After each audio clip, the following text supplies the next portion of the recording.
Welcome to Managing Uncertainty, a podcast series from the experts at Bryghtpath discussing global risk, business continuity, and crisis management. Will you be ready to lead your organization through its critical moment? Hi, folks, and welcome back to the Managing Uncertainty podcast. It's been a while since we've done an episode. This is Bryan Strawser, Principal and CEO at Bryghtpath. One thing that happened last year, in the middle of the year, as we were kind of clipping along with the podcast at a pretty good rate, is that Jen Otrimba, one of our employees and my co-host on the podcast, received deployment orders. Jen is a longtime member of the Minnesota National Guard. She is a Black Hawk instructor and command pilot in a medevac company, and she was called up for a year plus of active duty serving in the with the military at the National Guard in Southwest Asia. Jen has now been there for several months with her unit, flying medevac missions and engaging in other activities, and is doing well. We have regular contact with her, and we've seen her care packages. And in fact, I just saw photos from her yesterday about things that they were up to. We wish her well. We look forward to having her back, but thought it was time to get back into doing the podcast on a regular basis. So hopefully this is the beginning of getting things back on track. What I wanted to talk about in today's episode is about taking care of your team during a crisis. We've talked a lot on previous episodes about how we work in a crisis situation to take care of others at your company, survivors, those that are impacted, people who need medical care. We've talked about the long-term emotional impact that crisis situations and critical incidents have on your team. What we haven't talked as much about is how to take care of your team, how to take care of the folks that are managing through the crisis situation, whether you're in corporate security or human resources, facilities, the core business line, manufacturing or retail or IT or whatever the focus, whatever the makeup of your crisis team is. How do you take care of them in a crisis? And so I want to talk briefly about that during today's episode. I think that taking care of your team in a crisis starts with acknowledging that as you bring people into roles that have crisis management responsibilities, whether that's a full-time thing for that employee or that's an add-on to their current role that they're representing their organization in some type of cross-functional crisis team, I think we have to acknowledge up front that not everyone is cut out for this. Working in a crisis, particularly in a critical incident where people are in harm's way, whether through an intentional acts of violence or they become victims of a natural disaster and have to survive through that incident, or some type of accident that happens in the workplace, not everyone is cut out to be able to deal with those situations in a calm, rational, and emotionally intelligent manner. One of the things that we talk about a lot as we vet people for crisis management roles is the need to have emotional intelligence, the need for individuals involved in these decisions and discussions and collaborations to be able to deal with these very difficult situations in a calm and rational manner during the situation. And then afterwards, like everyone else, they'll experience the same range of emotions that I think all of us experience in our own way following a critical incident, crisis, a disaster situation. In my mind, a big part of this is just how do we vet these individuals? How do we train them for these kind of situations? How do we prepare them for the decisions and interactions that they might be faced with?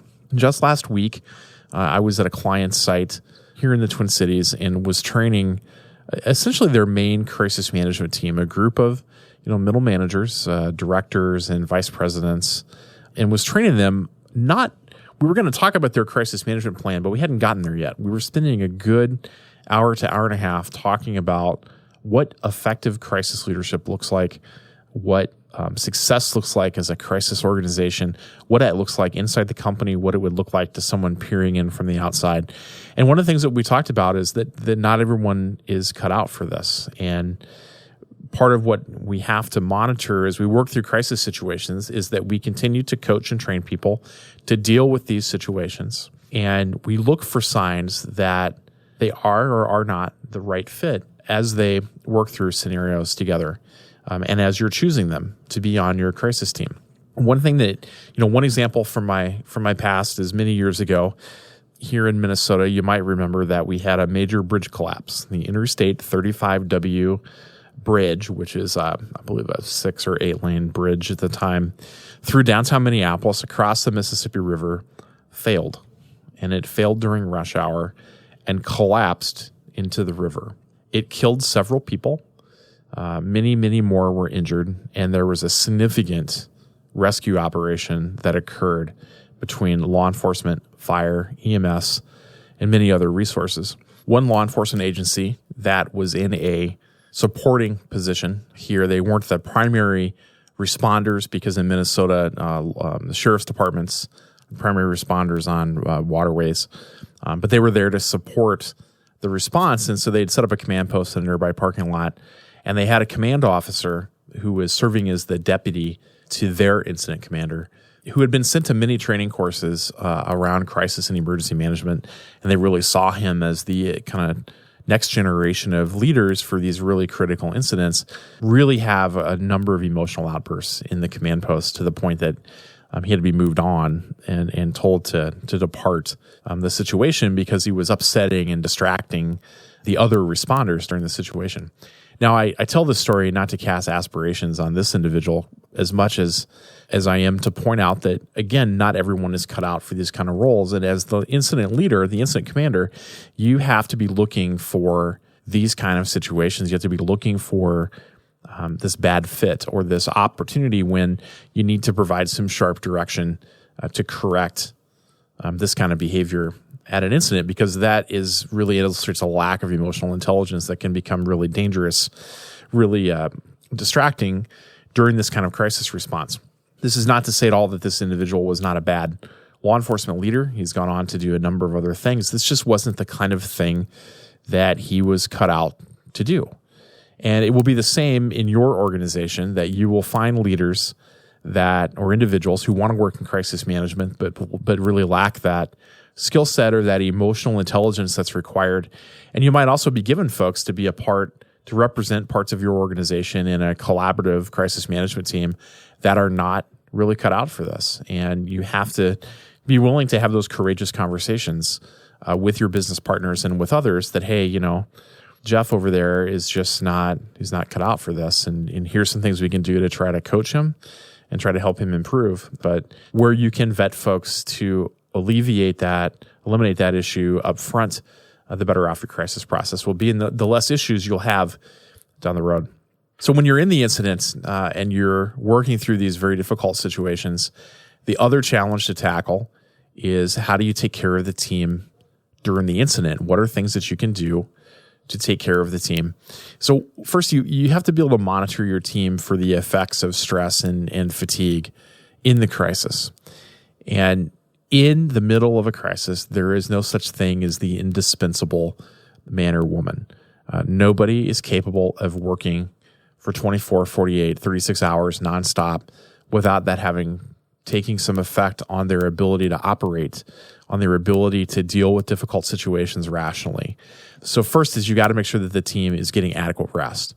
The second is that you need to monitor the team to really keep a pulse on what's going on and look for those signs of stress and fatigue. We've talked in previous podcast episodes about the National Preparedness Leadership Program and the idea of meta leadership developed through research at Harvard, at the Kennedy School, and at the Chan School of Public Health. And part of this concept is this idea of going to the basement, that when you're under a lot of stress and fatigue and you're not making the best decisions, that fight or flight syndrome kicks in and you go to the basement. You go to the bottom of your brain where that approach resides, where you want to fight or flight. And that's something you got to really look out for with the team, is looking for when someone is headed to the basement, so to speak, and be able to pull them out of the situation or pull them aside and give them a break, or rotate someone else in to take their role while you continue to work through the crisis situation. It's important to make sure that folks are getting time off throughout the crisis situation or critical incident that you're dealing with, that they're able to completely disconnect. That includes yourself as the incident leader or incident commander, that you need to be able to step away on a regular basis and be disconnected from what's going on and let your deputy or let another trusted partner or peer or your boss take over the situation for a while so that you can recharge and get your equilibrium back and your balance in place, and then you can return back to the role. What you don't want to do is try to manage things, just continue to straight through and find yourself in the basement, find yourself in this bad emotional spot where you're not able to lead through these difficult situations. It's also important to make sure that as you work through this, that you're checking in with the team to see how they're doing, to make sure that they're having regular contact with their mooring lines, that they're talking with their family, with their friends, with their boyfriend or girlfriend, with their husband or wife or children or their parents. Particularly if you're in a place where you've got a large-scale natural disaster or you've got a really difficult emotional situation, you want to make sure that folks are connected to their mooring lines, that they stay grounded to those outside resources that allow them to stay balanced as you work through the situation together as a team. Lastly, when it's all over and you've started the demobilization and deactivation, then it's time to take stock of just how the team is doing again and talk about this as an after action, as a part of your after action process. How did the team do? How did we do making sure that we got rest, that we were balanced, that we kept our mooring lines to our friends and family and local community? How did we do looking out for each other? What could we do differently? How did you do as a leader taking care of them? And I think those are all candid conversations, candid questions that you should ask during the after action process and be willing to take the feedback, good and bad, about how you can do better next time around, because that next time will come. In some situations, you might also want to consider whether or not facilitated debriefings with a professional, post-incident briefing with a counselor, a professional who runs a critical incident stress debriefing, that might be warranted in some situations. I know in my time at my previous employer, we had some really difficult situations that we were involved in from time to time where employees were killed, good and bad. And these were very difficult things to work through, where when they were over, as you led through them as an emotionally intelligent leader, you put a lot of those emotions aside as you led the team through the situation. And after it was over, I think there's this really difficult emotional time period that comes up where you're kind of reliving all of this for the first time, and having that professional there, whether you talk about this as a team or whether you seek those kind of debriefings or counseling on your own, they're all valuable in making sure that you're taking care of your team and that you're taking care of yourself as you're coming out of a crisis situation. And there's no shame in that. All of us that work in this field have very difficult jobs, and it's okay to admit and to be willing to seek that kind of a conversation after the incident has ended. Even if you do it there's value in doing it with a peer or a friend that works in the same field and you both understand these situations, but it's also valuable to have these conversations with a trained professional that can really help you sort through the emotions that you're going through as someone who has led through the crisis situation. So there's a few thoughts on taking care of your team during a crisis. I'd love to hear your ideas about what you've done that has been successful. Drop us a note at contact@bryghtpath.com or leave your thoughts in the comments. We'll be back next week with another episode of the Managing Uncertainty podcast. Thanks for listening to this episode of Managing Uncertainty, produced by the experts at Bryghtpath. To receive notifications of new episodes, join our newsletter at bryghtpath.com or subscribe through your favorite podcast player, such as iTunes or Google Play. Learn more about the services and trusted advice from Bryghtpath by visiting bryghtpath.com. That's BRYGHTPATH.com.